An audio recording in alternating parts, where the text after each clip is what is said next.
Continua a crescere la domanda di cremazioni nella Marca. Spazi sempre più esigui nei cimiteri e sostanziali impossibilità di acquistare tombe e loculi hanno portato molte persone alla scelta dell'urna. Si stima che il Veneto, dopo Lombardia e Piemonte, sia la regione dove la pratica della cremazione sia la più diffusa in Italia, anche se l'aumento supera di poco il 15% anno. Un trend in crescita dunque per il quale Conegliano risponde con un nuovo impianto a due forni che da qualche giorno ha superato il collaudo andando ad aggiungersi agli altri 7 presenti in regione.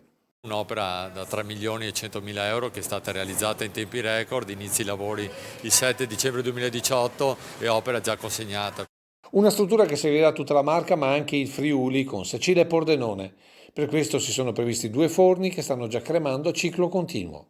Il forno crematorio era essenziale perché se noi guardiamo l'area oggi dove si può andare a cremare le persone bisogna fare qualche centinaia di chilometri, così invece per tutta l'area del Coneglianese, per più di 300.000 persone, ci sarà un forno crematorio a disposizione. Una struttura progettata con la sensibilità per l'ultimo addio ai propri cari, un'ampia sala del commiato che può contenere, salvo prescrizioni anticontagio, fino a 60 persone, una doppia porta vetrata ideata da un artista del vetro, ma soprattutto questa fonte ai piedi dell'ulivo per la dispersione delle ceneri nell'acqua. Un impianto che a regime riuscirà a cremare oltre 5.000 salme all'anno. Ricordiamo che oggi la cremazione interessa oltre il 50% dei defunti, per cui mancava assolutamente e oggi riempiamo un vuoto di cui da anni si sentiva l'esigenza.